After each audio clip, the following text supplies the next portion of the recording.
না all subject পড়ায়, পরীক্ষাও নেয় আবার, হ্যাঁ গার্ডও দেয়। একটু পরে করেন, শুরু করছে লেখাটা শেষ, হ্যাঁ স্টার্ট করছি করে দিছে। আর একটু কাটেন মিয়া, কেমন দেওয়া যায়? তাহলে কোমর হাতে দাঁড়ায় আছে, ফ্রেশ হবেন। এই আছে না। আমি ততক্ষণ একটু ইয়ে করি, আপনি ফ্রেশ হন। পিছনে ফেজ ওয়াশ আছে স্যার, পিছনে ফেজ ওয়াশ আছে।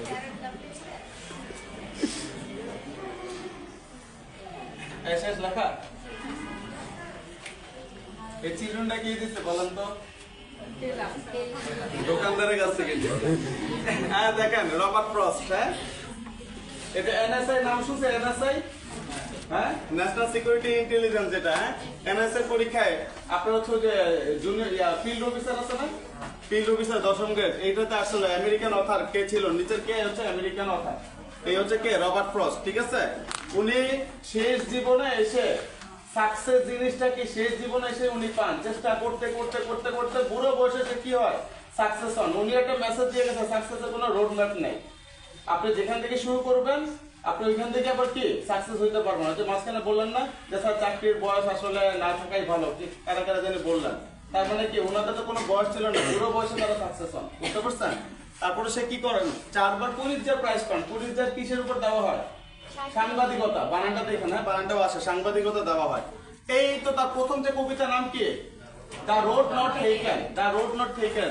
এইখানেই সে কি করছে, একটা মেসেজ দিয়েছে যে একদিন সে এরকম একটা রাস্তা দিয়ে যাচ্ছিল, যাওয়ার পর এরকম যেতে যেতে যেতে যেতে, বুঝতে পারছেন, যাওয়ার পর দেখলো কি এই পাশে একটা রাস্তা, এই পাশে একটা রাস্তা, আর মাঝখানে কি জঙ্গল, মানে গাছপালা, এদিকে যাওয়ার মতো কোনো রাস্তা নেই। তখন সে এখানে মাঝখানে দাঁড়িয়ে দেখলো কি এই পাশে হচ্ছে ঘাসে ভরা, আর এই পাশে কি ঘাস নেই, মানে ফ্যাকাশে। তখন সে আইডিয়া করে নিল সবাই এই রাস্তা দিয়ে যখন আসে এসে সবাই কোন পাশে যায়, বাম পাশে যায়, এই পাশে কেউ যায় না দেখে ঘাসে ভরে আছে। তখন সে চিন্তা করলো যে আমার জীবনে হারানোর কিছু নেই, আমাকে এটা কি করতে হবে, I need to take a risk. তখন সে কি করলো, রিস্ক নিয়ে সে কি করলো, এই রাস্তা দিয়ে আসা শুরু করলো। এই যে রাস্তাতে সে যে ঢুকলো, এরপর থেকে তার পিছে ফিরতে হয়নি, বুঝতে পারছেন? এরপর তো সে নামি দামি একজন মানে রাইটার হয়ে গেছে। তখন থেকে মানে মেসেজের এই একটা মুভি বের হয়েছে, লাকি ভাস্কর একটা মুভি দেখছেন কিনা জানি না, অনেক কিছু অসম্ভব জিনিসগুলি দেখাইছে, বা ট্যালেন্টেড অনেক কিছু দেখাইছে। খালি শুক্র শনি যে 2 দিন ব্যাংক বন্ধ থাকে, এই 2 দিনের মধ্যে কাহিনী সেরা ফেললে যারা দেখছেন, বুঝতে পারছেন? শেষ পর্যন্ত কিন্তু আবার কি এরকম প্ল্যানিং করে আবার আমেরিকাও চলে যায়। এবং এটার মধ্যে আবার মাস্টার প্ল্যানার হিসেবে ছিল তার বাবা, চার্টার্ড অ্যাকাউন্টেন্ট ছিলেন, সব তো দেখছেন মনে হয়, বুঝতে পারছেন? তাহলে দেখেন কি অবস্থা, রোড নিজের এলাকাতে ঢুকতে পারতো না, শেষ সময় চেষ্টা করতে করতে সে কি করে, সে গাড়ি থেকে শুরু করে সবই কিনে ফেলে, তার এলাকারই তার হয়ে যায়, বুঝতে পারছেন? এই শেষ পর্যন্ত চেষ্টা করতে তার রোড নট টেকেন, ফাটাফাটি ফাটাফাটি ফাটাফাটি ফাটাফাটি ইম্পর্টেন্ট। ঠিক আছে, আরেকটা হচ্ছে কোনটা, মেন্ডিং ওয়াল, এটার পাশে লেখেন মারাত্মক important, M dot I, please লেখেন এম ডট আই, মারাত্মক ইম্পর্টেন্ট। ঠিক আছে, মেন্ডিং ওয়াল। আমার আপনার মাঝে সম্পর্ক ভালো নাই, মানে আপনাদের এই পাশে আর এই পাশে সম্পর্ক ভালো না, মাঝখানে একটা আমি এটা কি করলাম, আঙ্গো সাইফুল ভাই এটা তো চিনেন, উনি একটা ওয়াল দিয়ে দিল যে আপনারা এই পাশে ক্লাস করবেন না, এই পাশে এরা করবে, যাতে সম্পর্ক যেহেতু খারাপ এখানে দেখা দরকার নেই, যেহেতু সম্পর্ক খারাপ যত দেয়া থাকো এই পাশে এই পাশে ঝগড়া লাগবেই। আর সম্পর্ক যদি ভালো থাকে, মানে 10টা দেয়ালও যদি মাঝখানে থাকে, ঠিকই আমরা একজন আরেকজনের সাথে দেখা করার জন্য কি থাকবো, সুযোগ খুঁজবো, বুঝতে পারছেন? এই মেন্ডিং ওয়ালের মধ্যে তার এই মেসেজটা। এখানে কিন্তু একটা কথা বলছে দেখেন, good fences make good neighbours, যে আমাদের একটা ভালো একটা দল, ভালো একটা পরিবেশ, ভালো একটা প্রতিবেশী সৃষ্টি করে। প্রতিবেশী মানে কি, ওই বিল গেটস একটা কথা বলছে, আপনি যদি 10 জন ভিক্ষুকের সাথে চলেন আপনি বড় লোক, কিন্তু 10 জন ভিক্ষুকের সাথে চলেন তাহলে 11 নম্বর ভিক্ষুক আপনি হবেন। আর আপনি গরিব, 10 জন যদি ব্যবসায়ীদের সাথে চলেন তাহলে 11 নম্বর ব্যবসায়ী এখন কি হবে, আপনি হবেন, বুঝতে পারছেন? এটাই বলছে যে good fences make good neighbours. কোটেশনটা কিন্তু চমৎকার, এটা কিন্তু ব্রেন পুরোটা আপনাকে এলোমেলো করে দেবে, বুঝছেন? তারপরে যে দেখেন, I have promised to keep and miles to go before I sleep, আমাকে অনেক দূর পর্যন্ত যেতে হবে, কথাটা এখানে বলা, হ্যাঁ মানে কতক্ষণ পর্যন্ত, যতক্ষণ আমার 2 চোখ খোলা থাকে। ভার্জিনিয়া উলফ, এখান থেকে খালি পড়বেন হচ্ছে অরল্যান্ডো আ বায়োগ্রাফি, ফাটাফাটি ইম্পর্টেন্ট, হ্যাঁ অরল্যান্ডো আ বায়োগ্রাফি।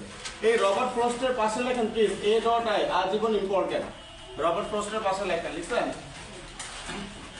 এরপরে দেখেন আর্নেস্ট হেমিংওয়ে, দেখছেন এটার পাশে লিখছেন এডোটাই আজীবন ইম্পর্টেন্ট। 1953 সালে সে কি পান? পুলিৎজার প্রাইজ পান। আবার 54 সালে সে সাহিত্যে নোবেল পান। দুইটা কিন্তু দুইটা। এই সাহিত্যের নোবেলটা হচ্ছে ইম্পর্টেন্ট 1954। উনি যে নোবেলটা পান the old man and the sea, এটার জন্য উনি নোবেল পান। এই old man and the sea থেকে অনেকগুলো শিক্ষণীয় জিনিস আছে, তার মধ্যে 8-10টা আমার খুব ভালো লাগছে, বুঝছেন। আমি ফেসবুকে মনে একবার শেয়ার করছিলাম যারা আছেন the old man and the sea থেকে, যে আমরা কি কি পাই। এখানে মেন হচ্ছে ধৈর্য, ধৈর্য, ধৈর্য, ধৈর্য অ্যান্ড ধৈর্য। লেগে থাকো, লেগে থাকো, লেগে থাকো, লেগে থাকো, লেগে থাকো অ্যান্ড লেগে থাকো।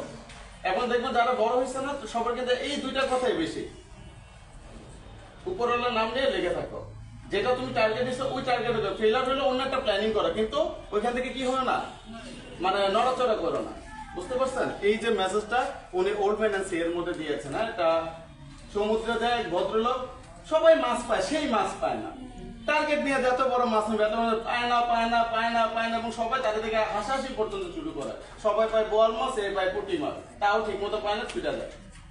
একটা সময় দেখা গিয়ে যে সবচেয়ে বড় মাছ এমন একটা মাছ পাইছে যে ওটা দিয়ে তার আজীবন চলে গেছে, বুঝতে পারছেন। তারপরে এখানে আবার কি বলছে, for whom the bell tolls, এটা মোটামুটি ইম্পর্টেন্ট। এই যে ফাটাফাটি ইম্পর্টেন্ট একটা ফেয়ারওয়েল টু আর্মস, এটা তার অটোবায়োগ্রাফি। এটা পরীক্ষা আছে, এটা কোন ধরনের গ্রন্থ? তার অটোবায়োগ্রাফি। এখন পরীক্ষা যদি আসে, আপনি বলেন, পরীক্ষা যদি আসে ফেয়ারওয়েল টু লাভ, এটা কার লেখা? ফেয়ারওয়েল টু আর্মস আছে না, আর্মসের পরিবর্তে আসলো ফেয়ারওয়েল টু লাভ, এটা কার লেখা?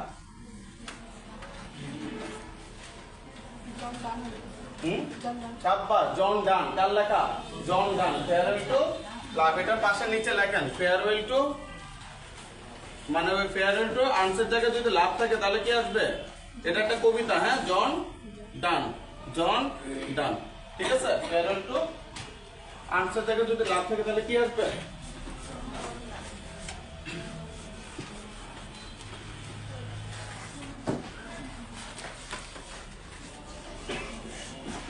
কত নম্বর? 15 লিখবো, লেখেন 15 পাশে লেখেন আসবে ইনশাল্লাহ, আসবে ইনশাল্লাহ। Thomas Stearns Eliot, T S. Eliot যাকে আমরা বলি, হ্যাঁ, লেখেন 1948 সালে নোবেল পান। তার মানে কি he got Nobel in 1948। লেখেন তার প্লে দ্য ফ্যামিলি রিইউনিয়ন। তারপর লেখেন 2 নম্বর the cocktail party, the cocktail party. তারপর লেখেন এল্ডার স্টেটসম্যান, স্টেটসম্যান। তারপর লেখেন মার্ডার ইন ক্যাথেড্রাল। তারপর লেখেন তার হচ্ছে কবিতা। আর জার্নি অফ দ্য ম্যাজাই কার লেখা? Journey of the Magi T S. Eliot লিখে দিয়েছে। আর gift of the Magi O Henry, এই ও হেনরি, ঠিক আছে। এটা পোয়েম না স্যার? হ্যাঁ, জার্নি অফ দ্য ম্যাজাই ওটা প্লে না, জার্নি অফ দ্য ম্যাজাই, হ্যাঁ ওটা প্লে, নাটক। আর গিফট অফ দ্য ম্যাজাই ওটা হচ্ছে আপনার শর্ট স্টোরি। হ্যাঁ,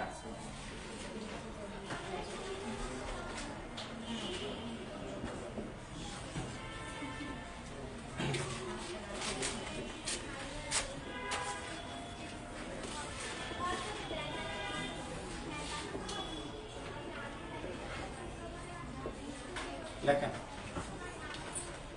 ঝটপট লেখেন, লেখা শেষ করে জানা না।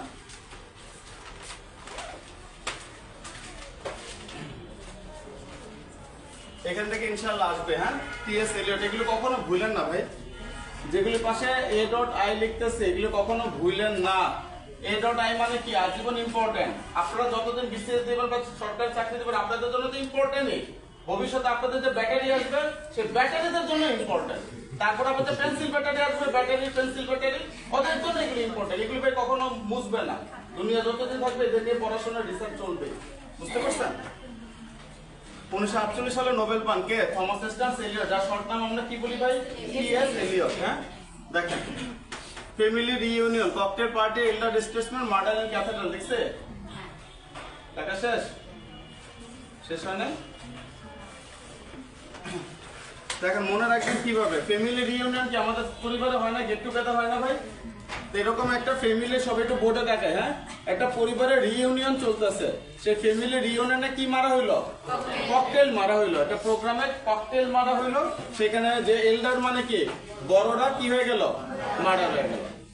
বুঝছি? একটা ফ্যামিলি রিইউনিয়নে কি মারা হইলো? ককটেল মারা হইলো, আর বড়রা গুরুজনরা মারা হয়ে গেল। ককটেল মানে মদ না, হুম, ককটেল মানে মদ না এখানে। আপনি এখানে বম বুঝেন না।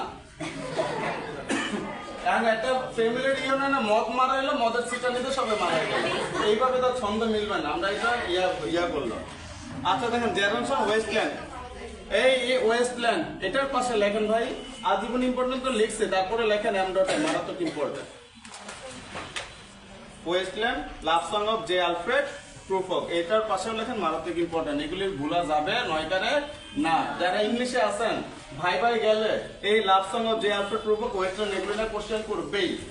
আপনি এনটিএসসি এর ভাইবা যান লিটারেচার থেকে, আর এদিকে আপনি হচ্ছে বিসিএস এর ভাইবা যান, এগুলো নিয়ে কোশ্চেন করবেই। The road not taken question